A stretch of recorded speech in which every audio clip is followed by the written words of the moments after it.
J'ai comme l'impression que vraiment on a deux présidents parce que autorité assimilée ak xawma lan Assane Diouf li mu wax le premier ministre naam d'accord ma ci mais c'est quelle autorité ba war a mën a tax ñu ni Assane Diouf war na am yoon lu daanu ci kawam parce que c'est pas le président de la République, c'est le premier ministre. Ah d'accord, maanaam quelqu'un qui assume maanaam comme le fait que maanaam offense au premier ministre bi waaw comme genre boobu waaw comme genre boobu waaw bon loolu moom on a été surpris je pense que kan lañ fi njëkkoon jàpp ngir loolu am na kuñ fi njëkkoon jàpp kan waaw Bah Diakhaté lañ fi njëkkoon jàpp donc c'est la ñuy soog a gisee kii boobu c'est la ñuy soog a xamee ni aussi que bon Diego bloqueel ma Jean-Paul Gomis mii bloqueel ma ko fii moom lu ñu neex rek la ñuy bëgg a dégg nga bloqué ko ayca vas-y. non on est démocrate. mais Jean-Paul Gomis moom day saaga. day saaga day ay yëf voilà bloqueel ma kii yow Diego. loolu daal xam nga maanaam lu muy indi mooy confusion. c'est vrai que aujourd'hui Sénégal gis nañ ni am na confusion parce que comme je l'ai dit des fois dafa am yoo xam ne sax duñ ci insister bu baax. te alors que dañ ci war a insister comme le fait que le président de la République jékki-jékki décider nommer kenn. muy Samba Ndiaye. xam nga les gens n'insistent pas sur ça. te Samba Ndiaye jusqu'à présent ba léegi amagul maanaam il n'a pas encore pris fonction. kon donc c'est légitime tey ñu laajte ne mais effectivement mais Sénégal est-ce que Bassirou Diomaye Faye moom mooy diriger Sénégal. wala est-ce que c'est le premier ministre Ousmane Sonko moom mooy diriger Sénégal. léegi des fois on est bu ñu xoolee ci loolu dañuy ne est-ce que Sonko ak Diomaye aussi est-ce que déggoo nañu. léegi bu ñu nee Sonko ak Diomaye déggoo ñu toogaat quelque temps. ñu gis ni Bassirou Diomaye Faye am na doom décidé de tuddee ko Ousmane Sonko. kon ça veut dire ñoom ñu brouillé piste yi parce que ils sont des fois mais boo xoolee ci actes yi des fois actes yu ñuy poser man je me dis que premier ministre ak président de la République am na lu des parce que damay xool boo xoolee temps yi xam nga temps yi passé kañ le président doon inauguré musée Seydina Mohamed loolu sax bon waaw xam nga loolu sax xam naa ni pays arabe yi la ñu bëgg a kii rek la ñu bëgg ngentewaat bi waaw ngentewaat bi pays arabe yi la ñu bëgg a dóoraale rek pour ñu ñëw xam nga pour ñu saoudien yeeg yooyu pour ñu mën a investir mais boo xoolee da ngay gis ni jour boobu bañ koy def c'était le même jour que le premier ministre Ousmane Sonko doon dajeek les syndicalistes nga xool ñun Sénégal on était habitué tey président de la République fépp fu muy dem moom braqueur caméra yëpp ci moom la ñuy braquer mais tey jii da ngay xool sur un même jour le président de la République et le premier ministre am ay rencontre mais la rencontre du premier ministre éclipse la rencontre du président de la République. Parce que booy xool la décision a été prise lors du conseil des ministres kon c'était antérieur ci kii bi comment dire c'était antérieur de la date de l'inauguration du waaw c'est antérieur ça je sais parce que un état le premier ministre Ousmane Sonko dina xam effectivement que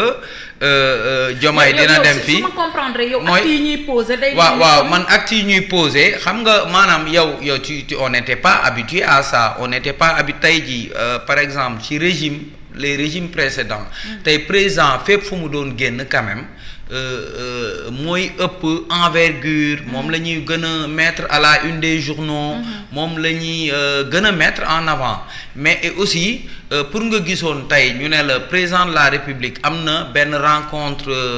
capital boo xam ne war na ko def tey ñu ne la ci même instant bi premier ministre moom moo ngi def beneen kii bi c'était rare en fait d'habitude président mën na def tey ay rencontre am suba nga dégg ni ay activités premier ministre mais des fois tu as l'impression que parce que c'est pas la première fois c'était pas seulement si période boobu parce que amaat na beneen rencontre bu ma juumul président de la République beneen ban kii am waa kay ba muy dem Koungheul aussi waa kay ba muy dem Koungheul aussi xoolal président de la République moo ngi dem Koungheul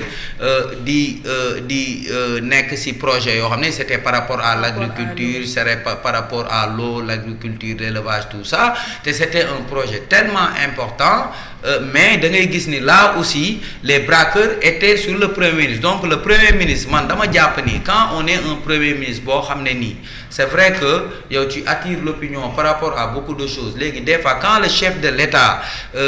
di def yenn activités je pense que le premier ministre aussi war nañu maanaam war na mën a bañ a doon benn jour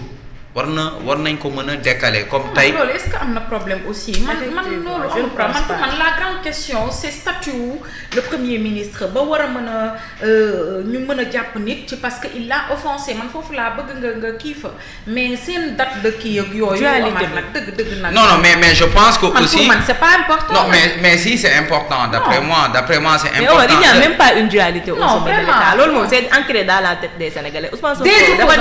dafa nekk benn phénomène boo xam ne li ñu naan c'est pas les marabouts c'est Dieu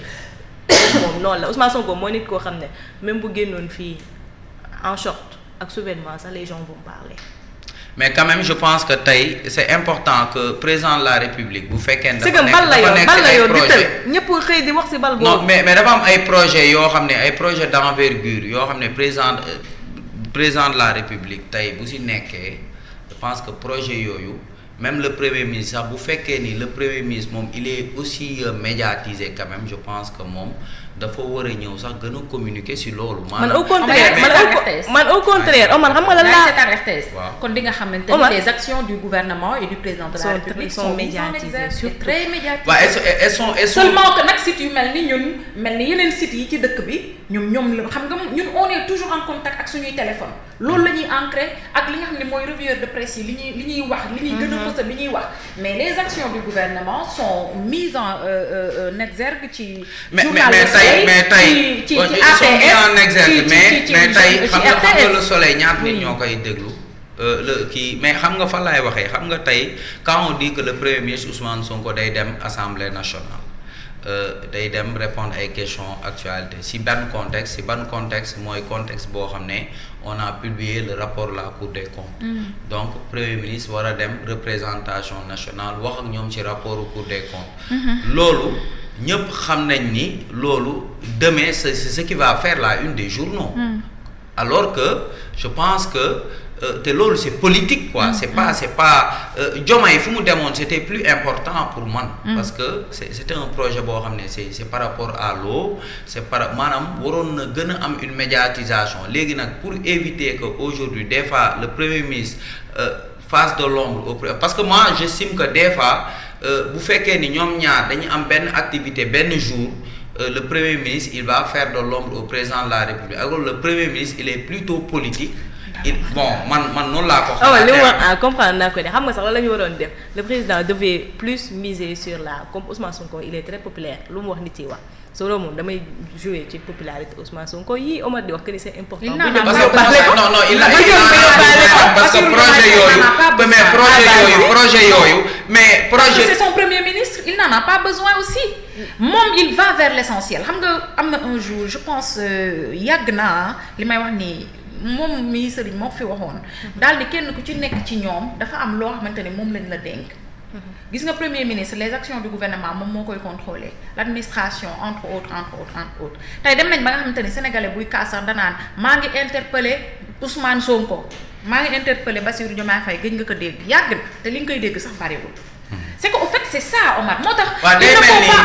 ni yow tu m'as pas compris. xam nga day mel ni Barack Obama naa la tontu léegi mais day mel ni Barack Obama ba mu ñëwee au Sénégal quand Youssou Ndour s'est affiché Barack Obama ba mu ñëwee yeneen ministres yi xamu leen woon mais ba mu ñëwee. dafa jaar ci turu Youssou Ndour. popularité waaw déglu ma rek c'est là que Macky Sall a compris que Youssou Ndour sa popularité là dañ ko war a gën a utiliser même dans les manifestations de l'État parce que État comme li ma lay wax État day soxla benn dynamique comme bu nekkee ci benn dynamique tey on est nguur gi moo ngi ci lan moo ngi ci projet de l'eau l'autoroute de l'eau donc projet boobu noonu il faut que les gens aussi se l'approprient faut que sénégalais yi approprier ko xam ni tey ji état bi fii la jëm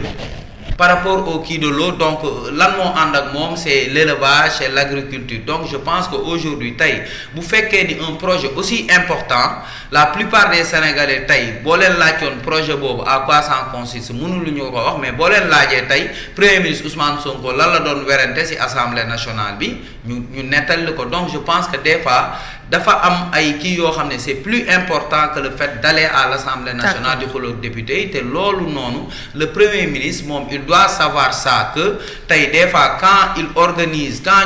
organisent une même rencontre entre lui et le président de la République des fois aussi moom il président de la République ce qu'il fait c'est ça passe inaperçu te je pense que loolu dafa war a loolu moom may yàlla la man tontu woo ma ba tey da nga esquiver question bi d'accord. waaw yow question bi lan nga ma laaj mooy ñu dem ci Serigne tey Assane Diouf dafa am luñ ko toppee luñ ko jax.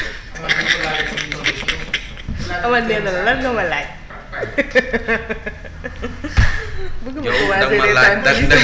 da ma laaj affaire Assane Diouf. ba léegi tontuwul. nga mujjee si lu tudd delloo. tontuwul léegi mi ngi naan personnalité Ousmane Sonko ak non doo jël suñu temps ba pare may ñëwaat. franchement.